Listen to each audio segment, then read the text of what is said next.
The Night Train Swimmers started in 2008 with 5 guys who had a desire to go swim the English Channel and raise money for charities. That year it was for Lighthouse, and it's expanded greatly since. It's basically an extreme open water swim group that raises money. It was the 5 of us who swam the English Channel in 2008. It was actually John Matthews and Scott Steidler were the first 2 members, and they invited 3 others, including myself, to be kind of the founding members of Night Train. We created an atmosphere of being friends, raising money, and swimming in crazy places. You know, our goals have always constantly changed. I just swam in a relay that we set the world record for the longest miles, most miles, 308 miles in a relay. Somebody in Israel broke it 2 years ago and did 228. Then somebody in India decided to do 268. We're at 308. So our next goal is whoever beats it, we have another route that we want to beat that. So we're involved in that. And so obviously long distance relay swimming and just straight long swimming to Catalina Channel, English Channel, etc. Relay swim to the Farallon Islands. And I went in the water twice and had to come in a third time, and the water was 47 degrees, and I was cold. And you just couldn't give up for the team, so I just put my head down and swam for 47 minutes towards the Farallon buoy. I touched it, got out, and it took me about 4 hours to get warm after that. I was chilled to the bone, but it was definitely worth it. Probably, you know, the relay swims, what makes it so exciting is it's just day in and day out of swimming. And you basically have 2 aspects of it. You have the daytime swims that are just enjoyable. You just get in the water and you go swim. And then you have the night shift, which is obviously the trickiest. So you're swimming at 3 in the morning. It's pitch black out. Everybody's tired. The driver of the boat's tired. You're tired.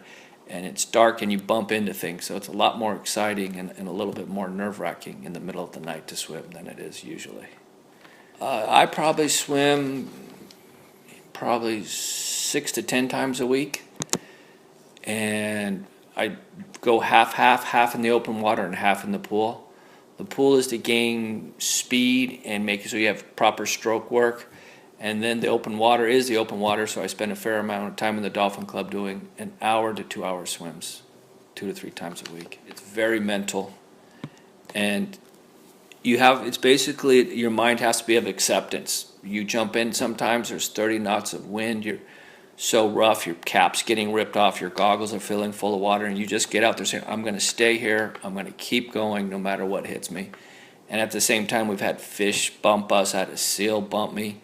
So you kind of go through a paranoid moment, like, okay, I just got bumped. Then you say, I'm fine, and then you relax and do it again. Well, I guess the most dangerous place we swim is obviously the Farallon Islands. It's notorious for great white sharks.